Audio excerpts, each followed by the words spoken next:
major area of government activity that has a significant impact on me is taxation. I value choice, and having money in my possession gives me the choice as to how to spend it. I therefore only want to hand it to the taxman if I am clearly benefiting by doing so. And if I am handing money to the taxman, I want to know how much is being taken and how it has been calculated. I therefore want taxes to be necessary, transparent, and simple. Unfortunately, taxation in the UK is currently none of these things. Government raises a plethora of taxes to fund a multitude of unnecessary activities. It is by no means always apparent when and how much tax is being taken, and the taxes are anything but simple to understand. Before I start looking at individual taxes, it is worth asking why we need to have taxes at all. Now, I do think government is necessary, government has a cost, and so that money has to come from somewhere. But does it have to be raised through taxation?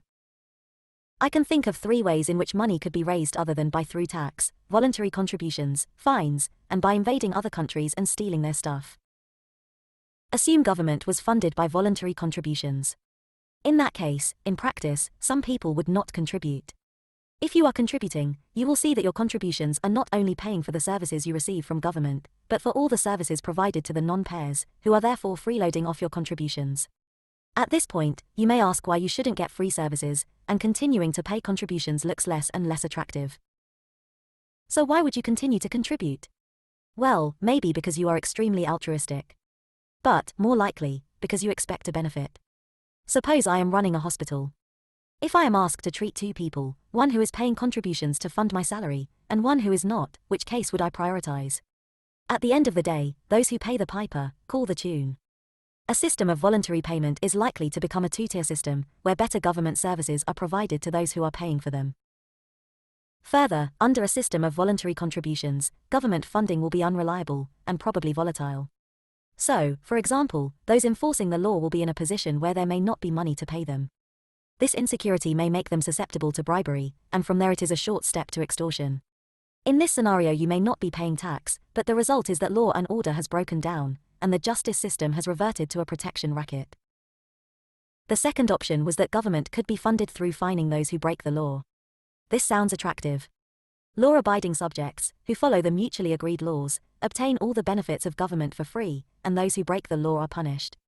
However, there is one fatal flaw with this approach: if everyone obeys the law, the flow of funding will stop. In other words, if the system is successful, it will destroy itself, and we will be back at square one. The last option was looting other countries. But this implies a state of eternal war. Which is all very well in a game of Warhammer 40,000, but not at all desirable in real life. So, it looks like tax is a necessary evil. But could current tax systems be improved? Putting aside taxes on businesses for the moment, as an individual I am taxed on my earnings. I am then taxed when I spend money. If I invest my money, I am taxed on the returns. I pay rates on the house in which I live. Even if I die, I am taxed. Not to mention vehicle tax, the television license fee, and who knows how many other annoying and random taxes. I will now consider some of these taxes.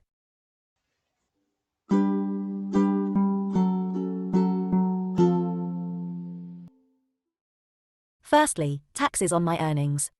If I earn money, I am subject to income tax. I am also subject to national insurance.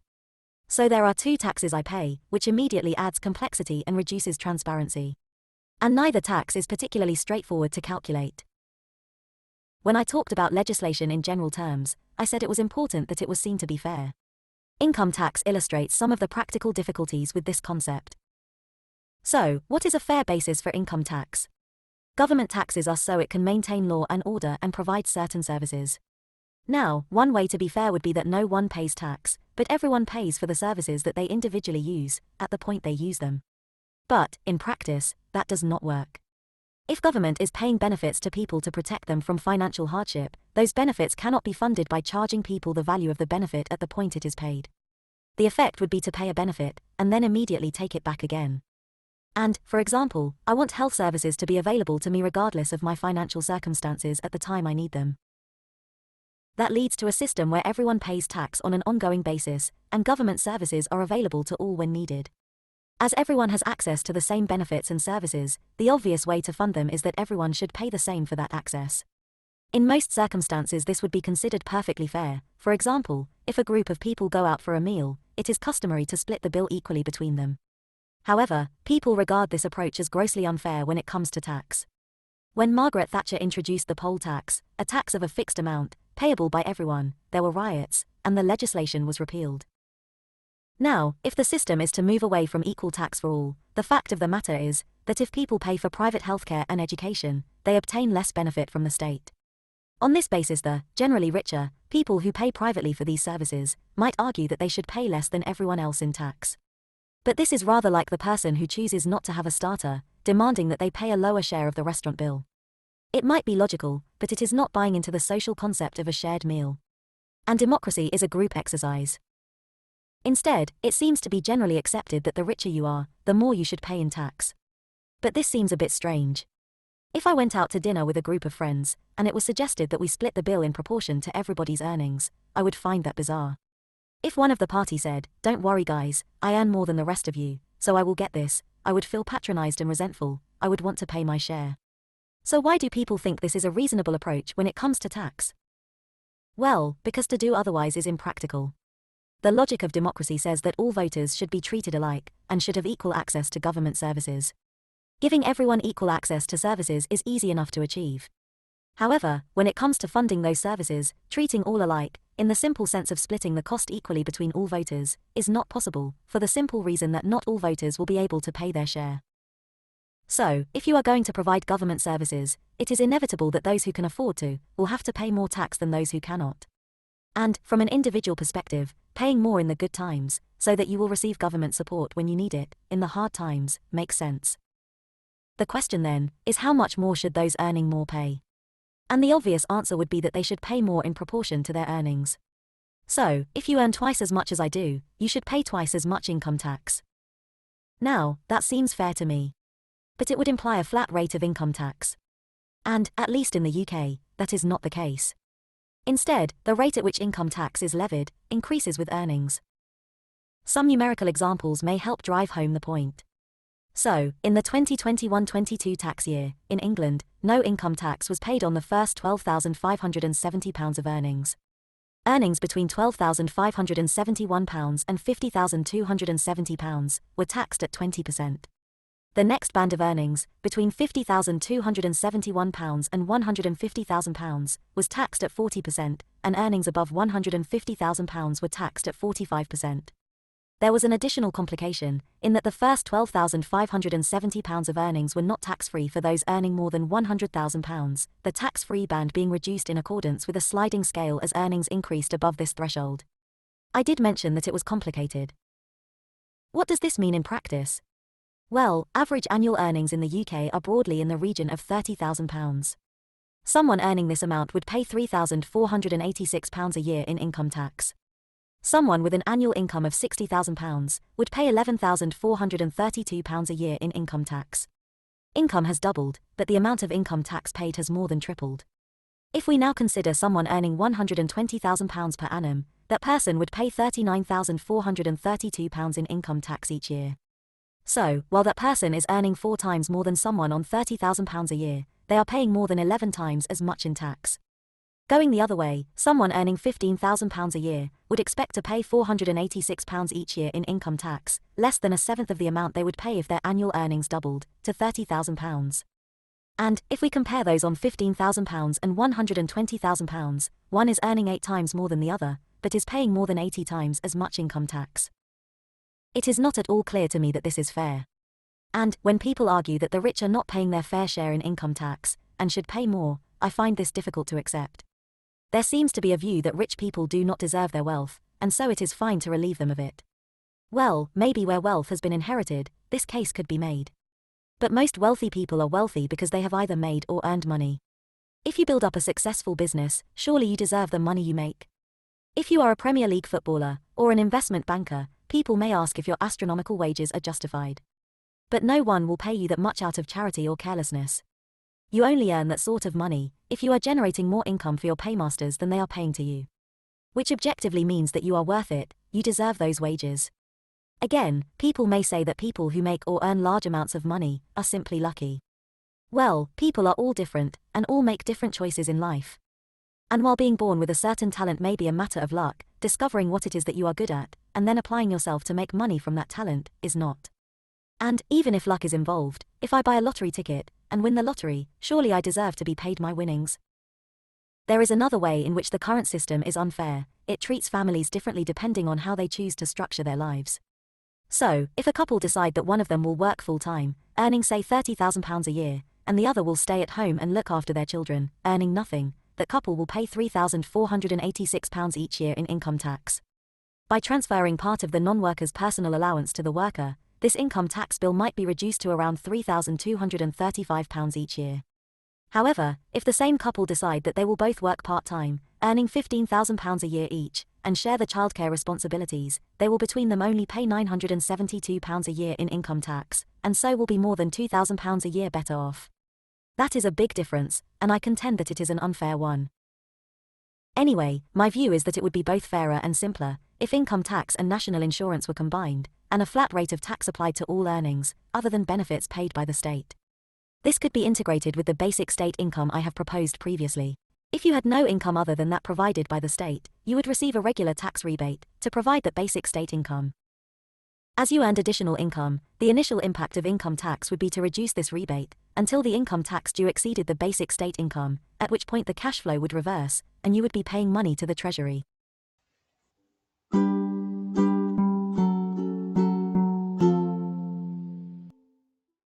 What about taxes on spending? These come in several forms. There is VAT.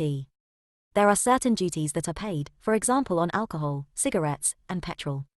If you buy a house, then stamp duty may be due. And so on. So, how do these taxes stack up against my requirements? Well, I think they are fair. If you buy something, you pay the tax. And in principle they are simple to understand. If you buy something, you pay the tax. And they can be implemented transparently, by quoting prices both excluding and including the tax, so it is apparent exactly how much tax you are paying on each purchase you make.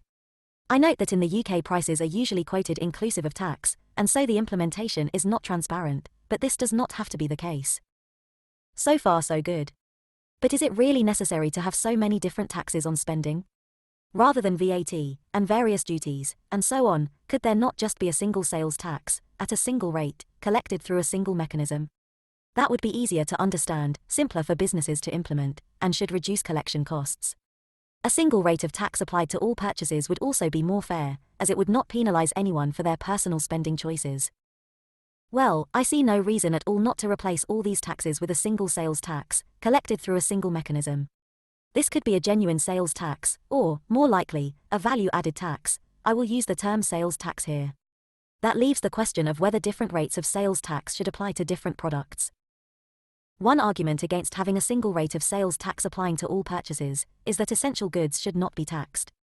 Apart from anything else, it seems pointless to pay benefits to low earners so that they can afford to buy essentials, and then take a large slice of those benefits back in tax when they do so. But in fact, a system where everyone is paid a basic income, and all purchases are subject to a flat rate of tax, is probably simpler, and cheaper to operate, than a system where benefits are only paid to some people, and different levels of sales tax are applied to different types of product. Yes, if government taxes essential products, a higher level of basic income will be required to cover essential purchases. But everyone would receive this higher basic income, which would cover the additional tax due, and the net financial position of both voters and government would be broadly unchanged. What about applying a higher rate of tax to some goods? This is commonplace, and I am going to consider the examples of cigarettes, alcohol, and petrol, all of which are subject to additional duty in the UK. I will start with cigarettes. You may say that smoking cigarettes is bad for me, and that increasing taxes on cigarettes will in turn increase their price, which will mean I smoke less. Taxing cigarettes is desirable because it protects smokers. I absolutely reject this. Pretty much everything we do has associated risks. We are all different, we all value different things, and therefore we all make different choices about which risks we are prepared to accept. I value choice, and I do not want government to try to influence my choices through the tax system, simply because it does not understand or approve of the choices that I freely make. Very well, you may say, but what about the health impact on other people? Now, there is evidence that routinely breathing other people's cigarette smoke carries health risks. But this is only an issue if people are being forced to enter smoke-filled environments. Given the widespread smoking bans that are in place, this is not the case. Indeed, particularly considering the changes in public attitudes to smoking, my view is that smoking bans go further than is needed to protect people. If private businesses were allowed discretion as to whether to permit smoking on their premises, I believe most businesses would continue to operate a smoking ban, but the businesses that did not would then provide an option for people who prefer to work, or spend their leisure time, in an environment where they can smoke. Anyway, my view is that the imposition of smoking bans means that it is entirely unnecessary to tax tobacco, in order to protect the health of non-smokers. And, if you are raising taxes on cigarettes to prevent people smoking, the evidence is that it doesn't work. The decline in the number of smokers in recent years appears to be largely driven by changing social attitudes and education, rather than the ever-increasing level of duty applied to cigarettes. And, in reality, claiming that cigarettes are taxed with the objective of preventing people from smoking is hypocritical. Tax exists to raise money for government. If a tax on cigarettes was successful in preventing everyone from smoking, then as a tax it would not be fit for purpose, because it would not raise any money. Cigarette duty is an effective tax, precisely because people will continue to smoke, regardless of the cost. Very well, you say. But your smoking damages your health, and the health of those around you. Treating all the medical problems that your smoking will cause has a cost, and cigarettes should be subject to additional taxes in order to meet those costs. Well, I do not find that argument convincing either. It is true that smokers are more likely to require hospital treatment as a result of their activities. But the same is true of cyclists and mountain climbers. Should the government therefore levy additional taxes on lycra and crampons? And what about skinny, healthy people, who, rather than suddenly dropping dead of a heart attack, can expect to have long, drawn-out deaths, as their bodies and minds slowly degenerate, requiring years and years of care and medical treatment, at vast cost to the public? Should the government also slap a punitive duty on muesli? At the end of the day, pretty much everything we do has some risk attached to it. So, the logic leads you to tax everything, or nothing. And we are all likely to require expensive medical treatment at some point. After all, we are all going to die of something. And the cost to the taxpayer of providing geriatric care is not insignificant. Living an unhealthy lifestyle, and dying early, may actually save the taxpayer money in the long run. My conclusion is that the only reason for taxing cigarettes is the pragmatic one. It is a way of raising additional tax revenue that public opinion will accept. So much for tobacco duties. Similar arguments can be applied in relation to duties on alcohol. But you may say that alcohol is different, it has a detrimental impact upon society beyond its impact on health. For example, during the London gin craze of the early 1700s, one could get drunk for a penny, and dead drunk for two, with some clean straw to lie on thrown down for free. This was such an attractive proposition, that large numbers of people did indeed get drunk, and very regularly, often to the detriment of their ability to earn a living. The results of this included increased levels of poverty, family breakdown, child neglect, and crime. You may contend that alcohol duties prevent this sort of thing. But you would be wrong. If large numbers of people want to do something, legislation and taxes will not generally prevent that behavior. In response to the gin craze, the government of the day increased duties on alcoholic spirits, and required those selling gin to purchase an expensive license. The impact was simply to create a multitude of illegal unlicensed gin shops, selling substandard bootleg alcohol. So, I do not believe that taxes will significantly change widespread patterns of behavior. But, a well-designed tax on alcohol would raise money, and this could be used to offset costs to the taxpayer, resulting from alcohol abuse, or indeed for other purposes. This raises a question about hypothecation of tax revenues. Is it a good idea? On the face of it, the answer to that question is, yes. If the justification for a tax is to raise money to cover a particular cost, then it seems reasonable that the tax raised should be used only for that purpose, and not as a source of general revenue. But, setting the rate of a particular tax, so it raises exactly the right amount of money for a specified purpose, is impossible. There will always be a surplus or a shortfall. If there is a shortfall, then either the purpose will not be achieved, or money will have to be diverted from other taxes.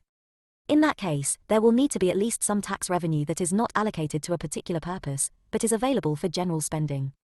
And, if there is a surplus, then either it will be trapped, and just sit there, or, more likely, it will be spent on something that can be related to the purpose, but that is not actually needed. Hypothecation of taxes is therefore inefficient, and as such increases the overall tax burden. And, as a taxpayer, I do not consider that to be at all desirable. So, hypothecation of taxes is not a good idea. What about taxes on petrol? Now, petrol is a fossil fuel, and burning fossil fuels increases the concentration of carbon dioxide in the atmosphere. That is what the chemistry says, and that is what has been observed. Scientific theory says that increased levels of carbon dioxide will lead to increased temperatures. Although there are arguments regarding the data, it seems pretty clear that there has been an upward trend in global temperature, corresponding with the increase in atmospheric carbon dioxide levels since the Industrial Revolution. Now, correlation is not the same as causation, and other factors may have been at play, but it seems very likely that at least some of this increase in temperature is due to the increasing concentration of carbon dioxide. And, as we continue to burn fossil fuels, temperatures can be expected to rise further. Accepting this, there is then a question as to what the consequences of increasing temperatures might be. Now, the climate does naturally change over time, and those changes have had a significant impact on people. So, Western Europe was relatively warm in Roman times, and in the medieval warm period, and these were times of relative prosperity and comfort for Western Europeans. But climate changes are not always benign. For example, it is thought that the Mayan civilization was destroyed by drought as a result of a change in the climate, and the same is true of other civilizations. So, climate change can have positive and negative aspects. But global temperatures are now rising to levels at or above those in any period of recorded human history, and continue to rise. Based on historical precedent, while this may benefit some geographical areas, it is likely to be to the significant detriment of others.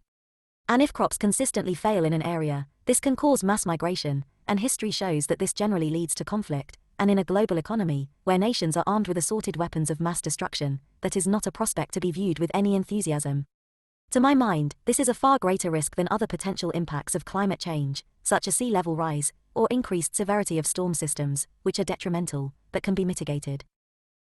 I note that halting man-made climate change cannot be achieved quickly. Mankind cannot just stop burning fossil fuels. Vast populations would be left without power, resulting in immense human suffering. Reversing man-made climate change, should you wish to do so, would take even longer. But, given the risks to national security that are associated with allowing temperatures to continue to rise unchecked, it is reasonable for government to intervene in this area, and, in particular, to try to move toward a zero-carbon economy. This will take decades. To move more quickly would require lifestyle changes that the public are unlikely to accept, and, in a democracy, nothing will happen that is not acceptable to voters. I note that public acceptance is also likely to depend on other nations doing the same. Why should I make sacrifices to reduce my usage of fossil fuels, if you are just going to burn even more of them? So effective international diplomacy, probably using both carrots and sticks, will also be required. Now, people do not burn fossil fuels because they enjoy doing so as an end in itself. They do so to generate power. And if other sources of power are cheaper than fossil fuels, people will use those instead. So, to return to the main line of argument, increasing taxes on fossil fuels is likely to change behavior in a way that reduces emissions of carbon dioxide. And so it seems to me that imposing additional taxes on petrol and other fossil fuels can be justified on grounds of national security. So, where does all this leave us? Streamlining tax structures by imposing a single rate of sales tax, or VAT, on all transactions has the merits of fairness, simplicity, and transparency. Many of the arguments that are given for imposing higher or lower rates of tax on certain products are spurious. In some cases, such variations may be justified, for example on grounds of national security. However, it may be that certain products are subject to higher rates of sales tax, purely on pragmatic grounds, because the generality of voters prefer this to paying a higher rate of tax across the board.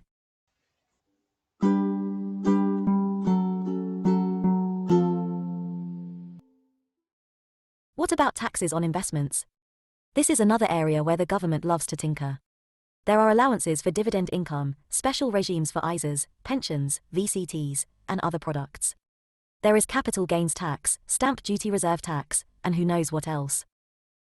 Now, the government can no doubt explain what each of the many elements of the current complex tax regimes applying to investments is intended to achieve, whether this is to encourage saving, entrepreneurialism, long-term asset ownership, or whatever. But is all this complexity really necessary? And does it even achieve its objectives? If the government wants me to invest in certain products, then forcing me to navigate an incomprehensible tax regime in order to do so seems somewhat counterproductive. Basically, there are two ways I might profit from an investment. It might provide me with income while I hold it, be this rent, or dividends, or coupons, or interest payments, or whatever. And I might make a profit when I sell it. Why not simply apply income tax to all investment income, and apply value-added tax when an investment is sold? And if governments want to encourage saving in particular products, then have a single, simple tax break, allow everyone to invest a certain amount free from all tax each year, similar to the original ISA regime, as long as this is invested in one or more of those products.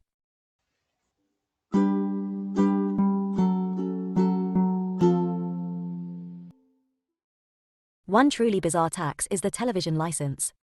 In the UK, if you have a television, you have to buy an annual license. The proceeds of this are used to fund the national broadcaster, the BBC.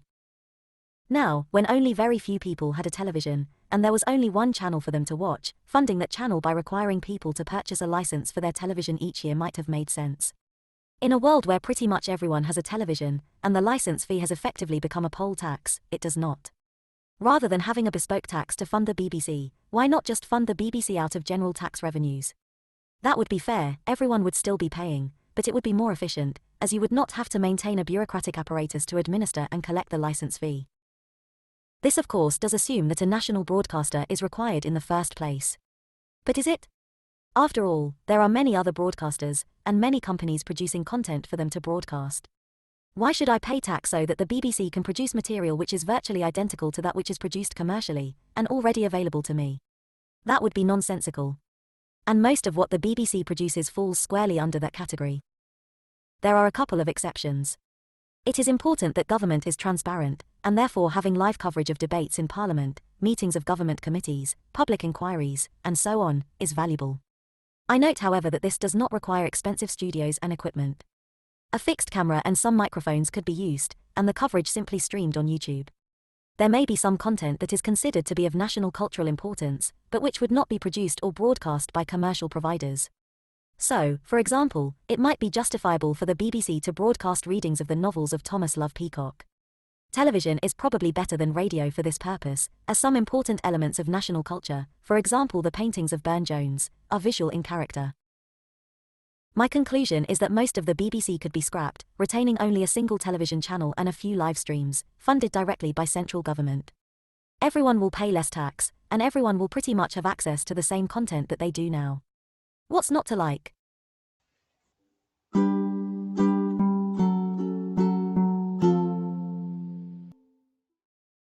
I will not discuss all the other taxes that are imposed on me. Suffice it to say that there are many of them, adding needless complexity and bureaucracy to the system, and causing me distress. But, before briefly commenting on business taxes, I do want to talk about inheritance tax. Inheritance tax is a tax on dying. I find the prospect of dying undesirable enough, without the government making it more so, by using it as an excuse for confiscating my assets. Those assets are my assets, which I have earned. I earned and accumulated those assets with the intention of providing financial support for my family, both while I am alive, and after I am dead. I want my assets to be used for that purpose. The government has taken, and will take, its share of those assets. They were taxed when I earned them. They will be taxed again when my heirs spend them. The government does not need to opportunistically snatch another tranche of them from my grieving relatives. You may say that I will be dead, so what do I care? You may say that only the wealthy pay inheritance tax, so my heirs can afford to pay. I say that I care, because a key objective of my life is to improve the financial position of my family. I say that while I am alive, those assets are available to my family, so why should the fact of my death change that? I say, why should my family be penalized because I have worked hard, and been successful in earning money, on which I have already paid my fair share of tax? An inheritance tax is not an effective tax. It does not raise a meaningful revenue for the government, accounting for significantly less than 1% of the total tax take. There are various ways in which it can be avoided or mitigated. And, even if it was reasonable to tax people for dying, it leads to unfair outcomes. So, if I give you my assets, and then survive for another 7 years, there will be no inheritance tax due. But if I give you my assets, and the next day I get run over by a bus and killed, inheritance tax will be due. Why should you be taxed simply because I am unlucky? Anyway, I hope my position on inheritance tax is clear. I do not like it.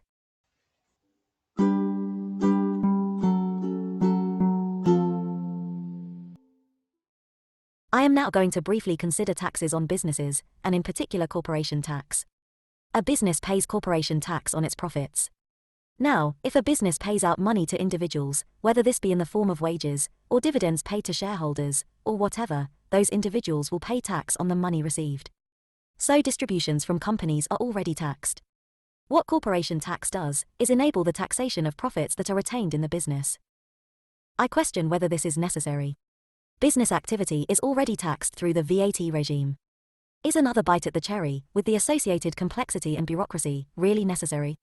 And retaining profit in a business will typically make that business more resilient, which I consider to be desirable. Abolishing corporation tax might encourage this. Now there may be concern that profit retained in the business is used to buy assets unconnected with the activity of the business, which assets are then used to provide benefits to the employees and owners of the business, in a way that avoids income tax. However, that can be addressed by suitable drafting of the income tax legislation, to make clear the principle that benefits in kind should be taxed. If the taxman thinks a company is playing fast and loose with this principle, then surely this should be resolved by taking the company to court, and letting a jury decide. And if you say that this is unrealistic, because tax law is too complicated for a jury to understand, then I say that it is unjust to impose incomprehensible legislation upon voters, and so the law should be simplified.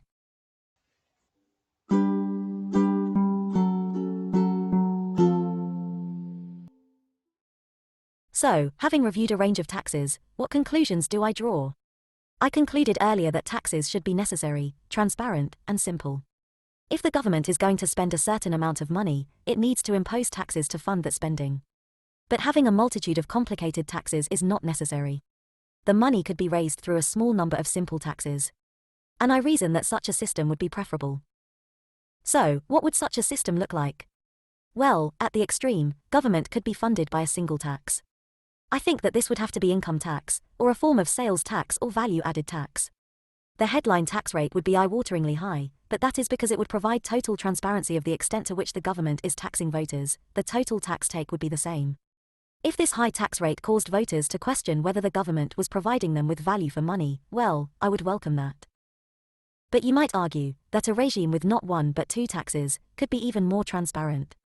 One tax would fund national government and local government to the extent that it is providing services that are mandated by the national government. That might be, say, a value-added tax. There could then be, say, an income tax, set at a rate decided by each local government, applying to voters living in that locality, which would be used to fund any additional services that local government decides to provide. Voters could then see exactly how much tax they were paying for each level of government, increasing the democratic accountability of government at both levels.